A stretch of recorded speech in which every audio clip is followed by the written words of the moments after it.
What might be hard for some people is how a wife would communicate to her husband, because that might make him feel like he's not actually fulfilling what he thought he was for so long. We like to remind people of, like often we just label it as low desire, low libido, high libido. But it really, if you break it down to more science, it's the responsive desire versus the spontaneous desire. But I think as far as like talking to your husband about it, I think it just requires a lot of honesty, especially if there has been like faking it. Hey, what's going on, everybody? I'm Joe. I'm Krissy. And welcome to The Married Life. Today, we have some special guests with us from Kingdom Sexuality, and we are talking sex today. And we know you love talking about sex. We love talking about sex. You love talking about sex. I love that with you. Listen, it's always our most viewed videos. So this is for all of our subscribers out there. If you're not subscribed yet, hit that subscribe button. If you're like, yeah, I want a better sex life with my spouse, because you know what? I want a better sex life with my spouse. We all do. Practice makes perfect. You know, and I need more practice. Sure. Anyway, so I want to introduce Kingdom Sexuality team, and let's start off with Elena, who is the founder. Tell us a little bit about it and how you guys got started, how the team came about, and where you guys are at now, what you're doing. Yeah, totally. So it all got started when I was in a time in my life where I was realizing that sex was good, it was enjoyable, but it wasn't maybe all that it could be. And I was talking to some friends, and one of my friends was like, "Oh yeah, something about having multiple orgasms." And I don't know if you guys normally start off your podcast talking about orgasms, but here we go. Jumping in today. This is what people want. So yes, 100%. Wait, what? Right. Multiple? We don't talk about that. The O word? No. So just breezy start to this. So anyways, and at that point in my marriage, 6 years in, I was like, if people are having multiple, I should be able to have at least one. And so it just got me started on this like journey after having a baby. And in this postpartum season, we're like, okay, Lord, like, I want our sex life to be something that I look forward to and I thoroughly enjoy and find pleasure in, like even more deeply. And so I just started looking into different resources, especially in the Christian space. I was really having a hard time finding things in that time. And now that I'm in the space, I'm like, wow, there's so many things out there. But for some reason, and maybe it was like the Lord just kind of like blocking them because this needed to be a thing. But anyways, and so it was like a year at least of me praying into this and like, okay, like, what is this, Lord? Like, is this, something in my own church? Is this, something with my Instagram account? Is this, like, I just didn't know. And I was talking to a mentor and she's like, Lana, I think this is a podcast. I was like, that'd be so weird. And like, how do I do this by myself? How do I do this well and protect my marriage? Do I do this on my own? And anyways, I had a different friend reach out to me on Instagram. It had been about a full year since I had been kind of dreaming and scheming about this and journaling and praying. And she's like, hey, like you keep coming to my mind about stuff with like intimacy and whatever. Like, can we just like set up a call and talk about this? And so we set up a Zoom call, and then her and I decided to, at that point, start the podcast together. And so the team has morphed and changed over time. So I started with my friend Paris, and she's no longer a part of the podcast because she had a bunch of family stuff going on. But when her and I were still doing it together, we were like, okay, let's have content for men on Thursdays, because at the beginning, our stuff was pretty women specific. And so we were like, let's start talking to the men about stuff. And so we got a DM from Kyle, and he's like, hey, if you ever want a dude to actually, talk about this from a guy's perspective, let me know. And then Kyle joined the team. And so then Paris left, and it was just Kyle and I for a while there. And we're like, okay, this is good, but I feel like this can't just be the Alana Kyle show. Like, we need another person here, part of this team, to fill the gaps. And then Tia reached out, and we've just been a team ever since. So it's been amazing seeing how God's worked and provided through the years and made this something where we can provide resources for couples from a Christian perspective. So if people are in that space that I was, it's like, oh, I have questions. I don't know what to do about this. I don't know if this is okay in a marriage. I don't know XYZ. They have a safe place where they can go and be like, oh, I don't have to Google this. I can just look and see and learn what I need to know from a wholesome perspective. Yeah. Even as you just said that about, a friend of yours is having multiple orgasms, you're like, do I have any? I know that there are so many women out there, and I shared the statistic, I think it was our last podcast anyways, that I think it's what was it, 60, 70, 80% of women that don't actually have an orgasm. And then I was surprised that like 37% of men don't. I was like, I didn't even know that was possible. Like but it's real. And so, and people need to know, what does that look like? So even like as you were going on that journey, I guess what might be hard for some people is how a wife would communicate to her husband, because that might make him feel like he's not actually fulfilling what he thought he was for so long. It might make him feel less of a man. Like, so how was that conversation with your husband to be able to go from a place of not having any orgasms to a place of now you obviously have a online ministry of that's speaking on sexuality. And so what did that look like for those women out there? They're like, how do I engage with this conversation?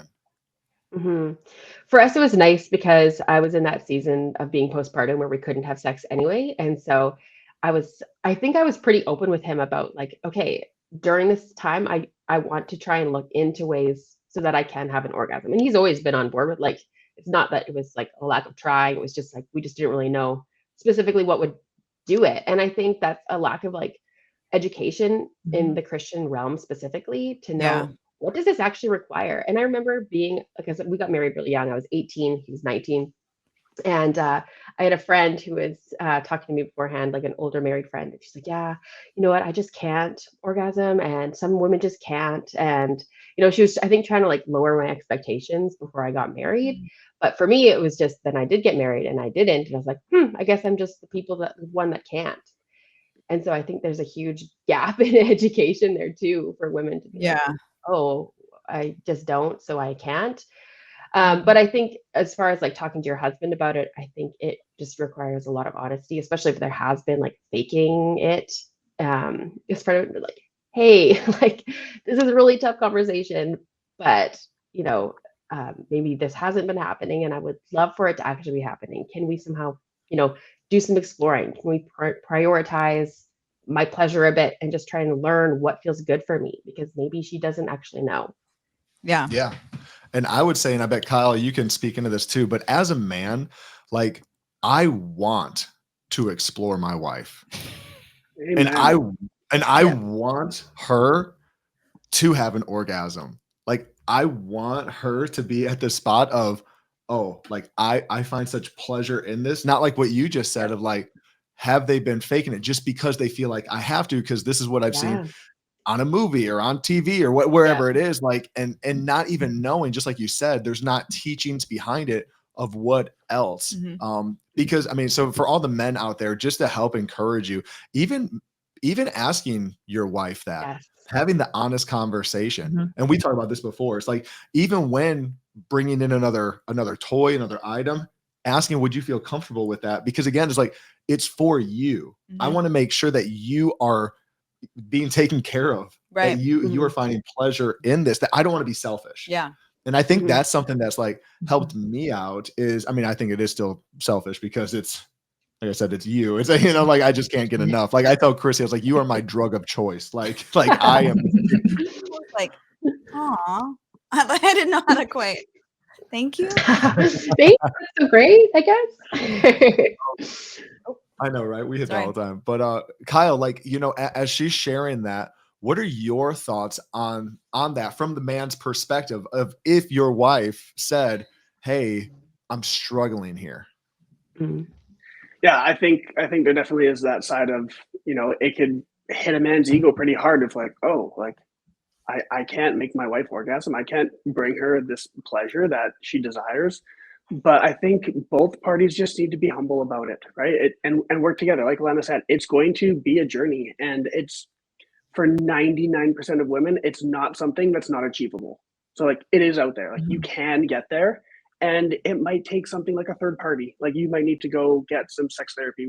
We recently partnered with this amazing Christian counseling program, and they specialize in Christian sex therapy, and this is all they do, right? So much of it is not, I can't orgasm because my parts don't work. It's 99% in the mind and in the brain. and that's kind of where Wow. it is. So from the guy's perspective, man, you should like desire this. Like a husband who loves his wife wants her pleasure. I think often too, guys get just as much or more pleasure seeing their wife be in pleasure than receiving pleasure themselves. Like we as men love pleasing our wives, especially sexually.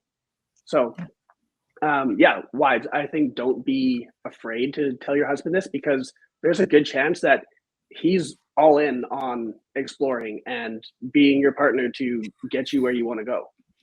Yep. And I think too, there's like often a hesitancy within, maybe it's specifically like Christian women, as like, oh, well, my husband needs to lead, my husband needs to like know what he's doing. Whereas like really it's on the woman to actually know her body enough to know where things need to be, what you need to be doing in order to get her there. And so I think it requires a woman to realize, oh, I need to actually do some work and I need to know my body. I need to know what feels good. Which like if you're being really passive about it and you're like, oh, it'll just happen when it happens, it probably won't happen. You kind of actually have to take the lead in some areas and be like, no, like I can do this. And this is something that works and we can try this. Or like, let's try this, like to be able to speak your mind in the bedroom and share your heart, which can take courage if it's not something a couple is used to doing. Yeah. I also think that, go ahead. Sarah. Yeah. I was going to say also like coming out of, okay, my mouth is still half frozen. I can't say my P's very well.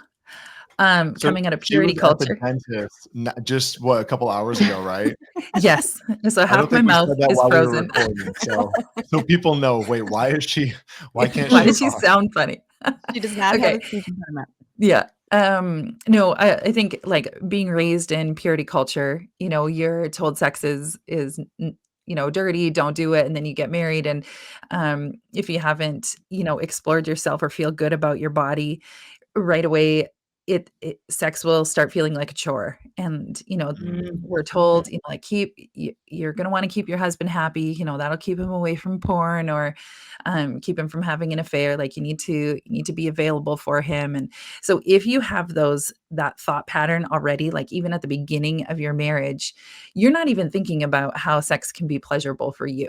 You know, it might take a little bit because sex takes practice. You're not going to have huge fireworks and orgasms the first time, most likely, right. You know, and so you're going to have it in your mind like, okay, yeah, that didn't feel amazing. And you start those brain thoughts that are like, okay, yeah, I guess this isn't really going to be that great. And then you get in the pattern of like, okay, yeah, I guess you know, it's been a few days. I guess we should have sex, you know, to keep him happy. And so it just turns into this one big thing about, oh, I need to do this for my husband. I need to give to my husband. And there's nothing about God's plan in us women receiving pleasure. You know, we were the ones that were created with a clitoris, the one that's the organ that's literally only intended for pleasure. It has no other purpose. Like God obviously did that on purpose. And designing it that men get pleasure, the husbands get pleasure from pleasuring their wives and seeing their wives happy. And so women really need to be able to kind of have that mindset shift of being able to receive pleasure and being like, okay, I'm going to let my husband pleasure me. And I'm going to be vocal about what I actually want. And it's going to make him happy. Like this is a chance to actually enjoy myself. And instead of, you know, giving to my kids and giving to husband, it's not just another to-do list. It's an actual time where you can relax and fully allow somebody to give fully to you, to receive. And, you know, but a good chunk of that also starts with being okay with your body. And that is such a hard thing for so many women. You know, we're bombarded obviously with you know, mainstream culture and how we should look and, you know, anti-aging and, you know, be thin and all of that. And so there could be so much already pressure on us to look a certain way. And then if you're in purity culture, we've been told to cover everything up. You know, how many women in the Christian circle have actually, you know, taken a mirror and looked at themselves down there? You know, the first reaction is like, oh yeah, no, I don't want to go down there. Like, you know, but it takes, if you don't feel comfortable with your body and seeing like, hey, God made me, God made all of these lips, what do they do? You're going to have to actually move them to see everything. Like it's God made all parts of our bodies. He made all parts of our bodies good. And to be able to really accept that and label that as you're even just looking and seeing what God made down there, the more comfortable you can be in your own body, the more comfortable you're going to feel with husband exploring there or touching you there or having his face close there. The smells, everything that, we're told is like, ooh, dirty, don't go there. The more practice you have in being accepting of your own body, including your vulva and all those areas, the more open you're going to be able to receive from your husband. Well, even as you're saying that, again, like what society does with sexuality, and I mean, it's out there everywhere, right? When it comes to sex. But then when Christians start talking about it, it's like you said, when it's purity culture, it's like shy away, don't talk about it. And the way I think we just recently talked about it was like, it's almost like if you tell we have a 10-year-old daughter, if we're like, driving's dangerous, and you're putting the fear into her. Then when it's 16, you throw her the keys and be like, all right, have a good night. She's like, well, what do I do with this car? Yeah. Like, it's dangerous. Why would you put me behind the wheel? And so understanding that, and I love that's what you guys, really go on this journey of teaching people that, especially married couples. So again, if this is speaking to anybody right now, I want you to hit that subscribe button, because we want to make sure you're continuing to grow. And especially our goal is to help you grow in your marriage 1% daily. And I really think this is going to be that 1%, because something else, Tira, that you said was talking about it being a chore and almost like a checklist. And that's so important, because again, like what you were saying, it should be pleasurable. It shouldn't feel like a chore. It shouldn't feel like a checklist. And it reminded me of Krissy, even when you said, like, if you're looking in the mirror, looking at yourself, you're judging yourself, grading yourself, all this stuff is sometimes, when we're looking at the world, like, okay, I got to weigh this much. I got to be this strong. I got to look like this. I got to have my hair like that, my nails like this, and all the stuff. And sometimes Krissy will be like, like she'll say something about herself. And I just tell her, like, don't talk to my wife like that. I love that. And it's like, because again, us men, the way that we see our spouse, I mean, I just like, for Krissy, it's like, I told her, I was like, listen, if you start going, and like all of a sudden you're getting very unhealthy, like you get me a trainer. Oh my gosh. So bad. Is that what you would do? Wow. Would you force a trainer on me? Yeah, exactly. I'm just kidding. But I do want to add to that, because here's the thing, like, and I think for most, I don't know if it's most women, but when I realized that my husband wanted me just as much like now as when I was like 9 months pregnant, I was like, okay. You know what I mean? Like, honestly, it's more than even what we as women think about our own body. Like, it's more than that to men. They see more than just literally our physical shape when they see us. And so, I mean, you guys are right on, like, getting to know and being comfortable with your own body and having your identity even like back into Christ. Like, your identity is in Christ. It is not your shape. It is not a number on the scale. It isn't those things. And so, yeah, I literally, and this is going to free somebody today. I watched it was a doctor, and she was explaining, like, which I do think is another whole thing of like your partner and you knowing your cycle, and all of having that knowledge is so important. Number one, you're going to realize you're not crazy, because sometimes you feel crazy and you don't know why. Like, why am I super attracted to my husband this time? And why is he annoying the crap out of me the next day? You know what I'm saying? But it's like having the sense of like self in that way of like, okay, I'm not losing my mind. But then also she literally just went on a journey with herself for the whole month. And like the weight gain, the water gain, the emotions and all of it. And my husband doesn't bat an eye. He loves me through all of it, even though what I see and how it changes and how frustrated I get. And so being okay with that within yourself and knowing that your husband loves you the whole time. Well, even Krissy actually shared that YouTube video with me to help me understand her more. Because again, it's like, as she's discovering this about herself, I mean, she's a 39-year-old woman. You need to know too. 100%. Like she's just discovering this about herself with her cycle and what's happening. And even she shared this with me that even when it comes to like men, we get a testosterone boost like every 15 minutes. You said, Every right? 15 minutes. And when do women get theirs? Like once a month. And so it's like every 15 that's minutes. That's why I'm not on the same level as you. I'm ready. You know, Every 15 minutes. Every 15 minutes. And so her sharing, and so again, sharing with obviously as we're having the discussion, but everyone that's watching on YouTube or listening on the podcast, as you are learning this stuff, you want to share it with your spouse. Like even when we put out content, and it could be content that has to do with sex, and husbands, you might feel like I'm in a sexless marriage. She doesn't engage. What do I do? As we're putting out that stuff, share it with her. Hey, babe, I would love for us to listen to this together or listen to it separately and maybe talk about it with each other. Because again, the goal is that two become one, and you want to strengthen your marriage. And I love, Kyle, you said this, you want to be humble. Like, I know I don't have it all together. Like, I know you don't have it all together. Like I know you don't have it all together. No, I did not say that. I was waiting. He phrased it well. You're just so humble about always bettering yourself and bettering the marriage. And so it's like when we have, and we say this all the time, it's like when you have two servants trying to outserve one another, that's the healthiest marriage. And so it's like, again, going back to how can I serve you? And, you know, I just did a YouTube video on this. It comes out, today. And it's about using AI to get your wife in the mood. And yeah, I know, right? Send me the link. It was fun. Send me the link. Is that what they said? Send me the link. That's what kind of. So the whole premise is men are like most of the time, men are microwaves, women are crockpot, right? There are some relationships that's flipped. Vice versa. Yeah, but most of the time. And so it's like I wake up and I'm in the mood, you know, like with drool coming down your face, I'm in the mood. You know what I mean? You've done nothing.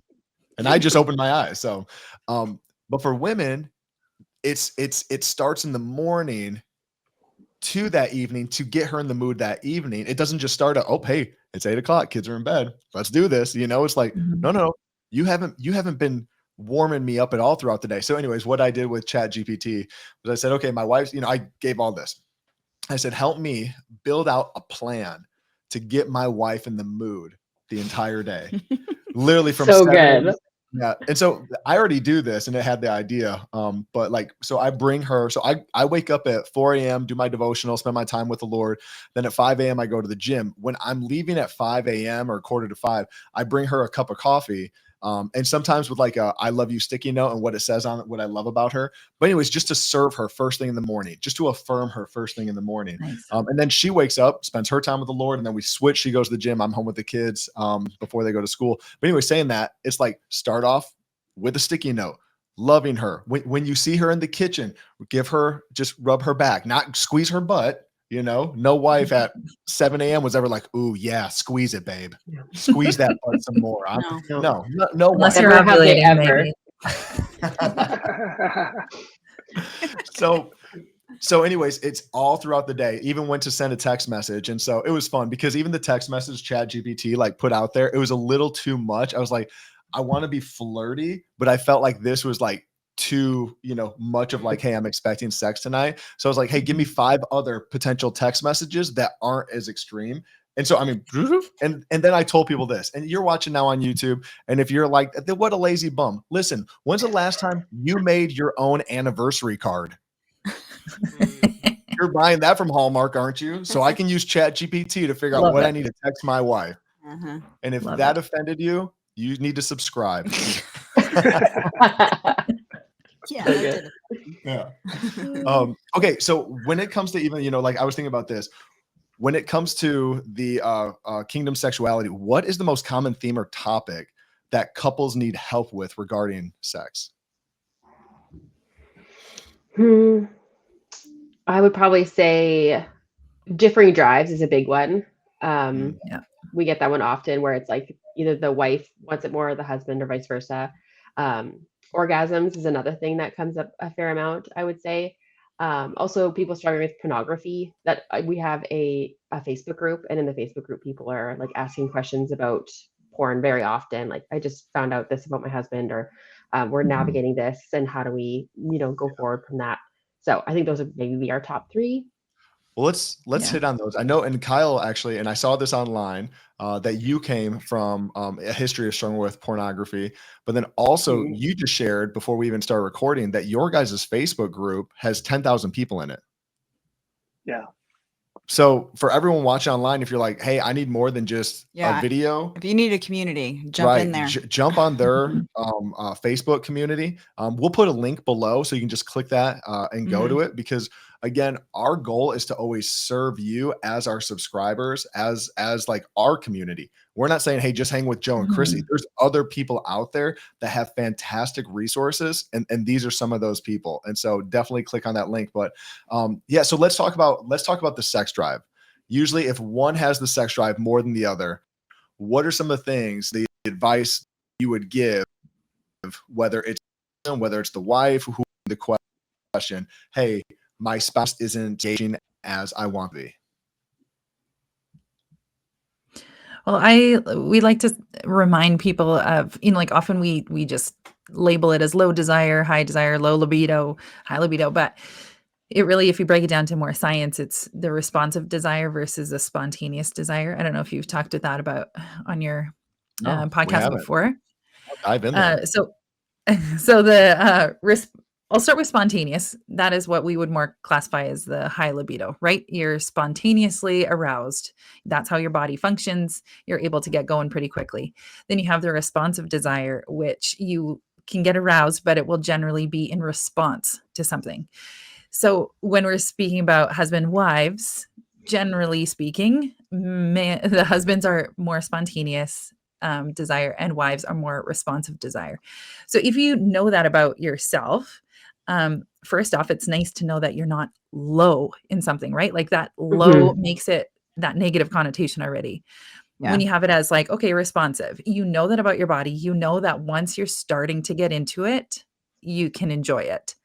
And so even just having that mindset shift can help be like, okay, I see my husband's turned on. He wants it right now. Instead of thinking like, oh, like I feel nothing. I'm not turned on. I don't want to do this right now. Instead, have the mindset of like, yeah, I would actually really like to be close to my husband. And I know my body's going to get there once we're starting. And so just being receptive to like, okay, let's get this going. Come on, body. Let's see how fast you can respond.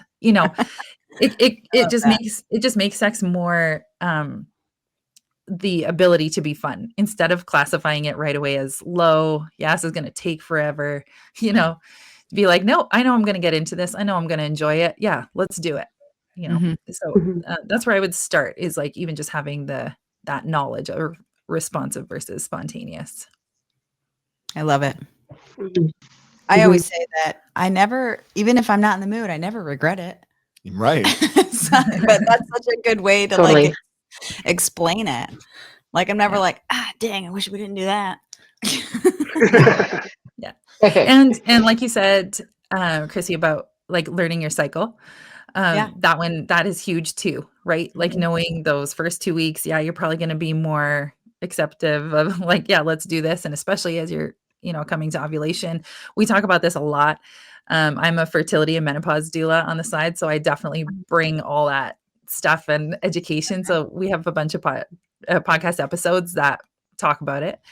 But knowing that like, okay, let's take advantage of that pending ovulation time and have lots of fun. Let's actually schedule a longer sex session in this time, knowing I'm going to love it. And then, after ovulation, when you're feeling like, this isn't as much, you're going to need more foreplay, you're going to need a lot more warm up, and just knowing that about yourself, not getting down on yourself because like, why did I love it last week? And now I hate it. Like I hate my body. And you go into that negative cycle again of like, I'm not good enough. I'm not doing this, yada, yada. If you know that you're in those 2 week times, know like, okay, we need to actually schedule a lot more foreplay lead up. And just like you guys said, like you're a team. You guys should know each other where you're at. Hubby should know that, okay, we're in those 2 weeks. It's going to be a little bit harder for me to get this going. She's glaring at me a little bit harder this week. Breathing too loud again.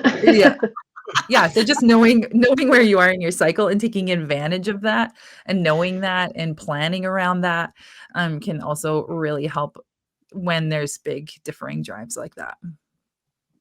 I would I'm love to hear super your. pro. Oh, sorry.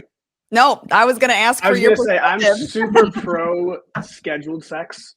Like Yeah. that is how my wife and I do it. So whether it's like you're actually scheduling, like, hey, next Tuesday, 8 p.m., like that's what it's gonna be, especially if is like anxiety around it.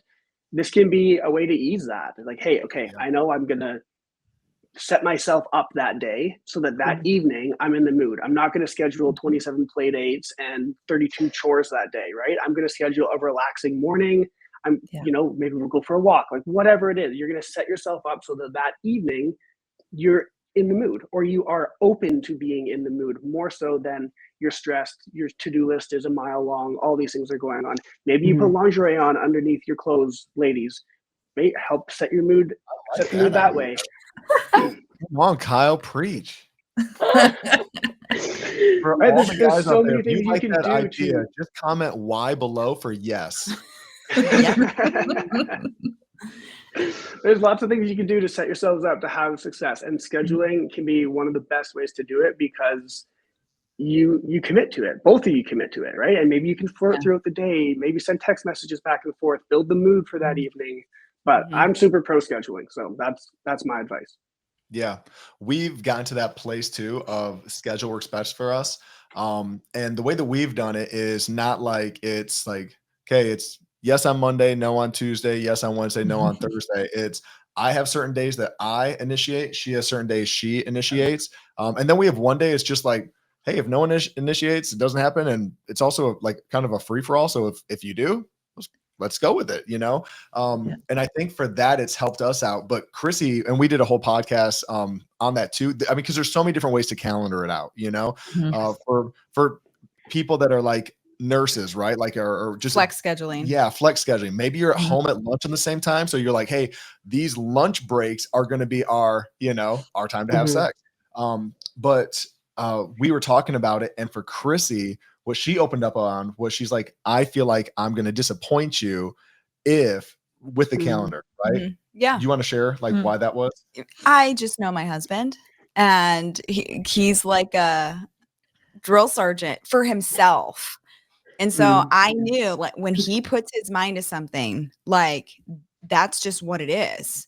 And I knew I told him, I was like, I feel like I'm setting myself up for failure. Because if I don't do it every time, like when it's my turn, like I just know you. And so but it was that conversation. And so I think, but that was like a different type of scheduling. That was like it's going to be this day versus like the initiation part.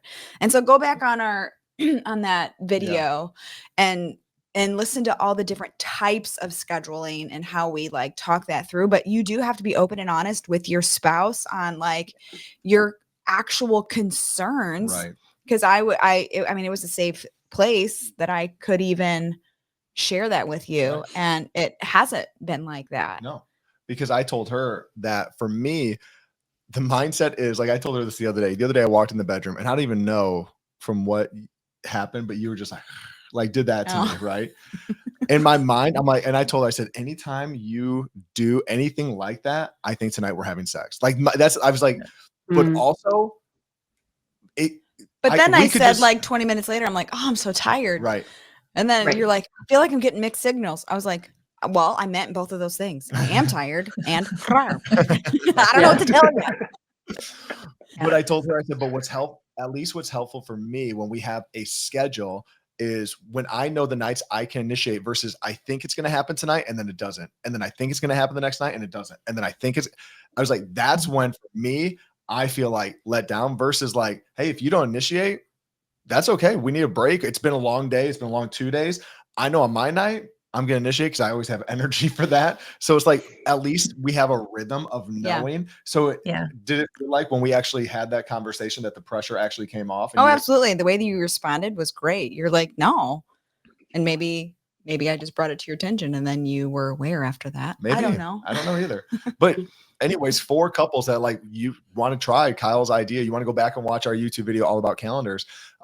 Take the pressure off, like, because even if you set the calendar, things still happen. Life happens. Life happens, you know, like we're not machines. And so, and that's why I love, ladies, what you've been sharing too, on just knowing your bodies, you know, like that's so important, because I can't every day do what ChatGPT says and think I'm going to get lucky tonight. No, you're not a machine. You're a human being, and you have different chemicals that are moving throughout your body and through your brain.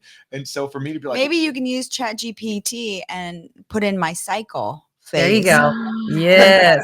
She's in her, I forget all the names of them. What's the F one? FSH? Something. FSH, yeah, follicle stimulating hormone, but that doesn't No, really the affect phase, your drive. the But follicular phase. Follicular. Like, my wife is in follicular phase, yeah. phase. How can I Mhm. get real Mhm. specific? Yeah. That's funny. What else do you guys feel like, you know, like some of your podcasts that you've done, some of like the big topics that people have either asked, whether it's on your Facebook, whether it's just podcasts that have got a lot of listens, YouTube videos that have got a lot of views. What's some of the things that you have seen that people are asking? They just aren't knowledgeable on it when it comes to sexuality as a Christian. Oral sex. Good one. And Good one. toys. It's our Yeah. most listened to episode, our most listened to series, and it's not even close. It's like double the next one. Wow.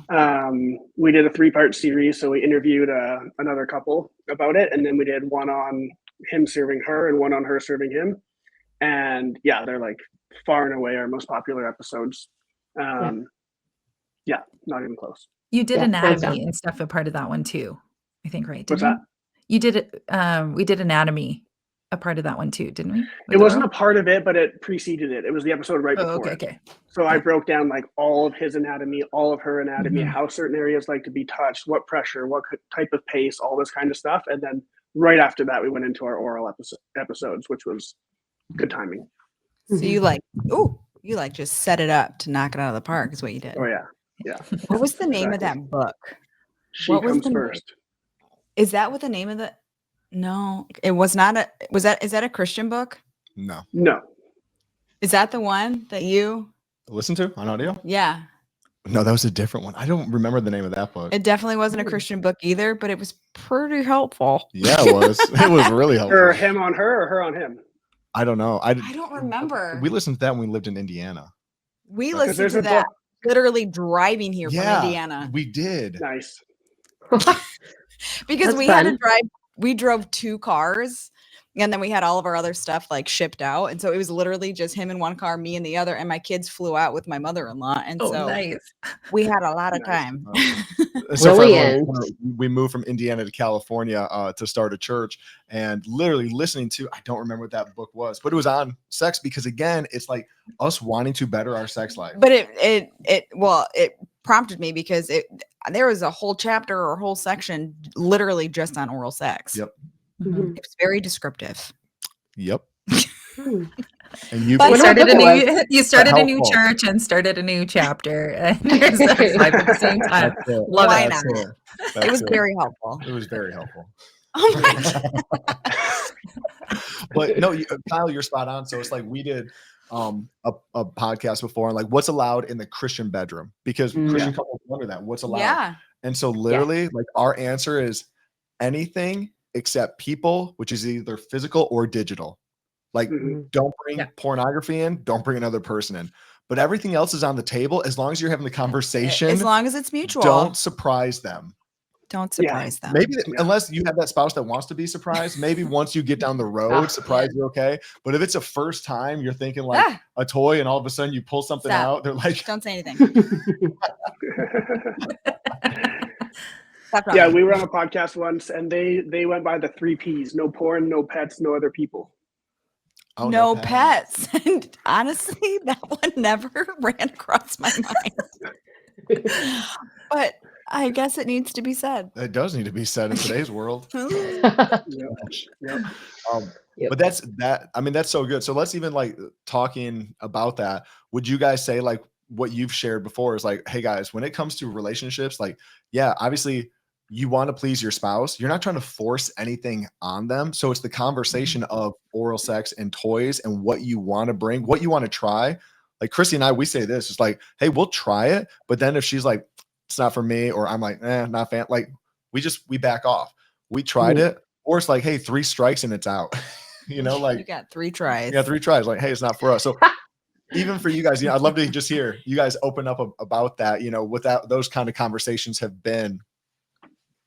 Mm-hmm. Yeah. One of the things you said is like, is it a right? Is it, what is it? Is it a no, like, or a not yet? Yes and no, or a not now. Yeah. Mm-hmm. Like a one day kind of yes, or like a right now it's like a no, but maybe one day it's a maybe. So just laying things out. I think it all comes down to having open conversations. And if you're able to share your heart and spill it out without feeling like you're going to hurt your spouse's feelings, or you're going to just totally shut the mood down. And now now we're not doing anything, because if I say no to this, then he's going to be upset, or whatever it is. So I feel like being able to say like, hey, I love that you thought of doing this. Like, I think it's all about how you frame the conversation, right? Like, oh, that's a cool idea. I don't know if I'm keen to do that tonight, but I'm open to it. Can we just like talk more about it before we try this out? Right? Maybe if they just that's something that we've had come to the conclusion of like, there's 2 things. Like well, I'll just talk about one, but that's one of them. Like for me, I don't bring it up in the bedroom actually. Like I need if you're thinking about it, that means you're thinking about it bedroom. Like I need you to bring it up then so I can process it. But I'm like, because sometimes like maybe somebody would feel pressured in the moment to do it. Yeah. And like I don't, but you might, and then you might end up doing something you don't like. And then number 2, I will say, like, if your spouse brings something to you, like, do not shame them for bringing it up. Yes. If your answer is no, your answer is no. Oh, but it's not disgusting. like, I can't believe that you even would think about something like that. That's very shameful. And so, like, we don't do that. No shame, but don't bring it up to me in the moment. Because I need some time to process sometimes. You just don't know. What you got over there? Oh, I wanted to bring this out. So this is something that we got. I'm going to link it below. But so we're doing a marriage cruise. Also, if you want to go on the marriage cruise, it's linked below. It's so fun. Right out of California. We're inviting everybody, but I'm specifically inviting you 3 if you want to come. Right. That'd be amazing. End of July to beginning of August, we go right out of California. We go to It's out of Long Beach, and so right off the coast is a huge, beautiful island called Catalina. And then we're out to sea one day. Then we like run down to Ensenada, Mexico. You can get off, hang out in Mexico for a little bit, stay with the tour guide. Might get a little sketch, but stay with the tour guide.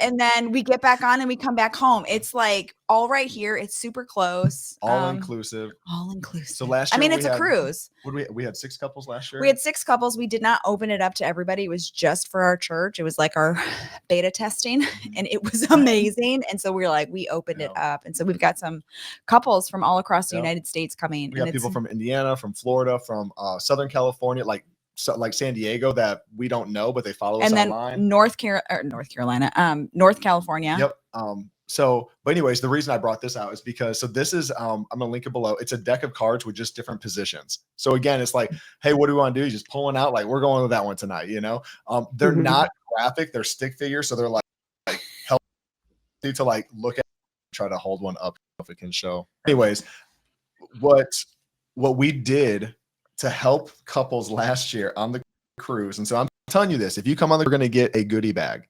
And it is a goodie bag. Yes.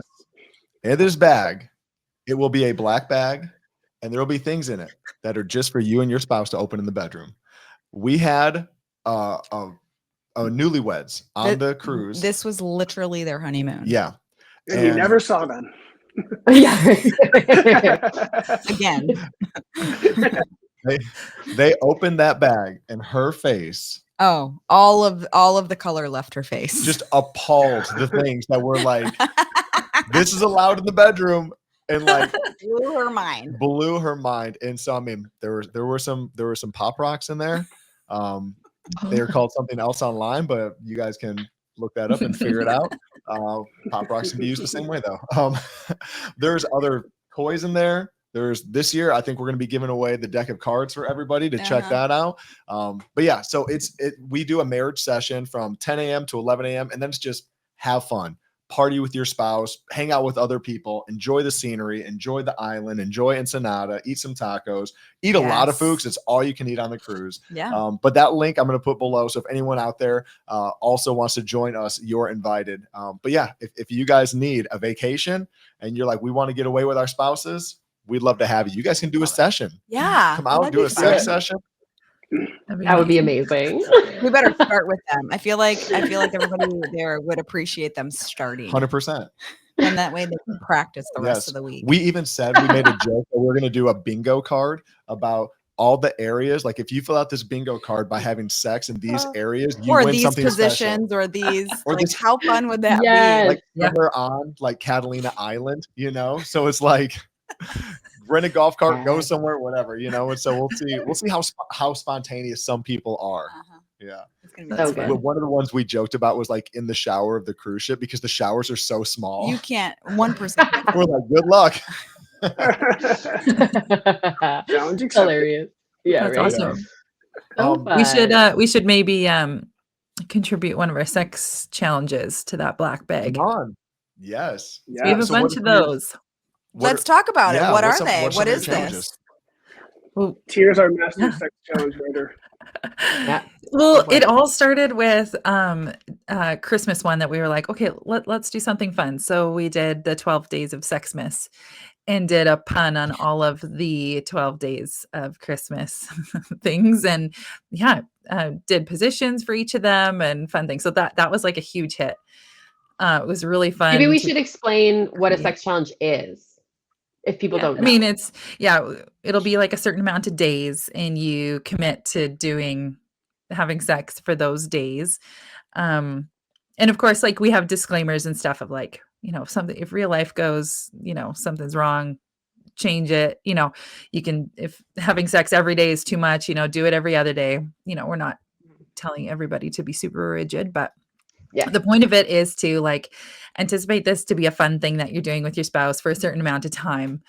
And you're in it together, kind of like a competition against yourself to see if you can do each of the challenges. And so, then the next one we did was a Valentine's one. And I did a different like levels. So it was like, I don't even remember what the colors were, like pink and then red and then black. And so each level was like a different intimacy level or, erotic level. So you can choose which ones you wanted or if you wanted to do all three. And so it's just like a way to get out of your comfort zone. We've done ones, we did one for Father's Day and for Mother's Day. So the Mother's Day one is, it's called Her Turn, and it helps her explore what she likes. And we did it so that if you're in like a postpartum season or, like where intercourse isn't on the table, there are still sexy challenges in there that you can still do together that aren't intercourse. I don't know. What other ones have we done? The nice thing about the Her Turn one too was like there was like a chore play part of it as well. So there's like certain things to help like warm her up to what would be coming later. It's like, your husband, this is what you can do for your wife. A whole mental load to be taken off. Yeah, it's a good one. So creative. Yeah. And I love that you guys are putting that out there because again, Elena, like you said earlier, like there's so many couples, especially when you were younger, that this wasn't out there. And then some people, they just don't know where to search. And so for us to be able to have stuff, in multiple locations, say, hey, this is for you to serve you. Like all we want to do is see your marriage thrive. And we want to believe that your marriage isn't going to end up like a statistic. But again, when you do marriage God's way, you're going to succeed. And that's what it's doing. It's setting it up. And Tira, like you said earlier, like, again, the pleasure matters. Like God designed us to enjoy this. It should be pleasurable. So when we do it God's way and enjoy it, our marriage is going to succeed because he's not looking that way or she's not feeling like it's a burden or a checklist or a chore or whatever. And so you guys making it fun like that, it just spices up the marriage. I love it. I know. I'm excited. Send me that. One other resource I'll point out too is that we have a subscription club called Unite and Ignite. And so we give you a daily email with a prompt on how to connect with your spouse and then a spice it up option. So if you want to make it sexy. And so it's about $15 US a month. And we also give one big date. So we actually plan your whole day for you. And it's a surprise. And we'll tell you ahead of time the things you need, like if you need a babysitter or like supplies Come you need or on. reservations or whatever. So you're literally getting for sure a date a month and then helping sex be on your mind every day. You know, and So good. it brings it back to like when, you know, when you're first date or when you're dating or engaged, you know, and you feel like you're aroused really easily, you know, it's because you're thinking about sex during those days, right? Like that was forbidden and you're thinking about it. And so what we need to change sometimes in our marriage is like, yeah, we need to be thinking about it. It needs to be on our mind. And so that it's just that daily reminder, like, hey, you and your spouse can have fun. You can have sex and Just do in this creative thing. ways. And we Yeah. change the theme every month. So like this month is anticipation. So all of the challenges, all the prompts and stuff are to help build anticipation to want to be together and get each other. I love it. I love it. Yeah. That's awesome. So is that all found on your website? Yes. Okay, so I'm going to link that below. So if for all the married couples out there that I know you already hit subscribe, now you're like, hey, how do I get these resources? I'm going to put them below along with some resources we have for you, along with the cruise, because again, we just want to see your marriage get 1% better daily. And with everything that they just shared, it's about to get 50% better in the bedroom. You know that, maybe 75% better. That's Like right. it's moving up there. And so these are healthy conversations to have with your spouse. I believe Elena kind of even started off with this. If you want a healthy sex life, you have to have healthy communication. You have to be able to communicate with your spouse, listen to their needs, hear their desires, not shame them, like what you alluded to. We want to make sure that we, again, two become one. And we want to make sure that we support one another. Again, like what Kyle was saying earlier, and so is Tara, like we pleasure each other. We serve each other, even in the bedroom. And so I'm excited for everybody that just watched this because your sex life is going to go through the roof. Hey, again, I'm Joe. I'm Krissy. And we're so glad that you were able to be on the podcast with us today. Thank you guys so much for joining us. Like, I mean, you just Great. so much thank you great for having me. information. Yeah.